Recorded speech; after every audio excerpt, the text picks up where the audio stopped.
अब अहिले एकदमै म स्तब्ध छु। मनिल तामाङ भाइलाई म राम्ररी चिन्थे। हामीले धेरै पटक सँगै आन्दोलन गरेका थियौं। आन्दोलन दौरानमा नेपाल सशस्त्र प्रहरी संघको झडपमा उहाँलाई गोली लागेको थियो र 16 वर्षको कलिलो उमेरमा नै उहाँले शहादत प्राप्त गर्नुभएको छ। त्यसको निम्ति म पर्सनल एकदमै स्तब्ध छु। फेरि पनि यथार्थलाई स्वीकार गर्नुको विकल्प छैन र आज काठमाडौँमा यसरी ओपनली यो खुल्ला ठाउँमा मनिल भाइलाई मैले सम्झिनु पाउँदा उत्रो हर्षित छु। र मलाई दुःख के लाग्छ भने समानुपातिक प्रणाली, समानुपातिक चुनाव प्रणालीको निम्ति जुन उहाँले जीवन आहुति दिनुभयो, आज यो देशमा समानुपातिक चुनाव प्रणालीलाई एकदमै विस्तृत बनाइएको छ र त्यसको सिद्धान्त विपरीत कामहरू भइराखेको छ।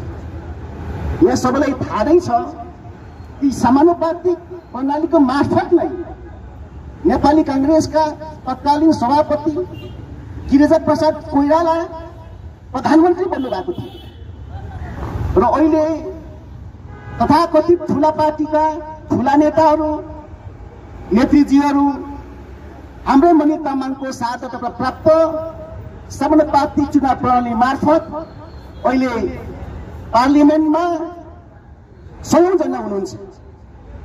तर यो चुनाव प्रणालीमा आफ्नो ज्यानको आहुति दिने मनिल तामाङलाई सम्झिने गरिँदैन। यो एकदमै दुःखद कुरा हो।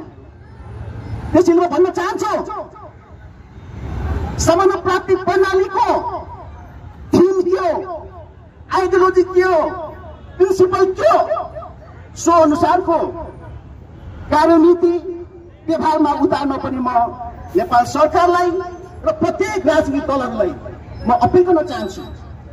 अहिले यो चुनाव प्रणालीलाई प्रत्येक राजनीतिक दलको नेताहरूले मागी खाने भाँडो बनाएका छन्। मित्रहरू, एउटा पार्टीले समानुपातिकमा राखिदिन्छु, 1 नम्बरमा पारिदिन्छु र त्यसको निम्ति तिमीले यति लाख पैसा दिनुपर्छ भनेर तार्किन गरिराखेको छ। जबकि समानुपातिक प्रतिनिधित्व त्यसको उद्देश्य त्यो होइन।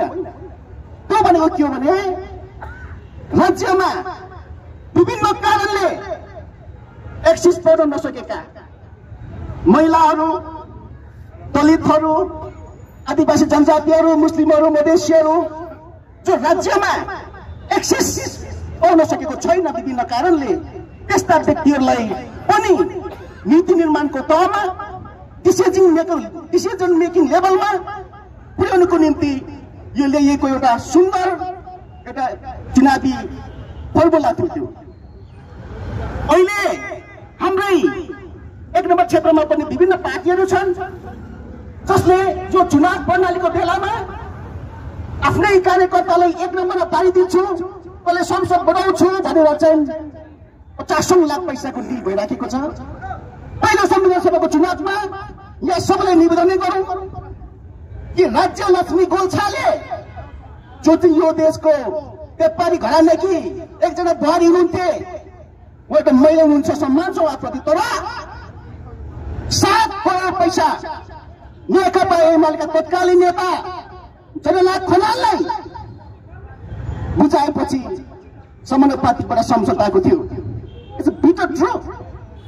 त्यसैले यस्ता किसिमका विकृतिलाई अब हामीले मैदानदेखि नेपाल सरकारलाई च्यालेन्ज गर्न चाहन्छौँ, अपिल गर्न चाहन्छौँ। यदि तिमीले यो समानुपातिक प्रणालीलाई पैसाको ठाउँमा मोलतोल गर्यो भने तिम्रो सिंहदरबार टिक्दैन। अब र सबै पार्टीलाई म भन्न चाहन्छु, समानुपातिक प्रणाली पैसामा किनबेच गर्ने चिज होइन।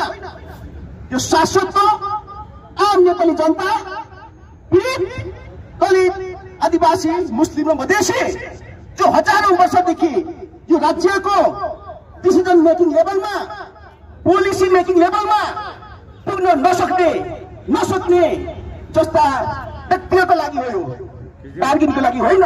त्यसैले हामी सबैले नेपाल सरकारलाई खबरदार गरौँ। नेपाल सरकारले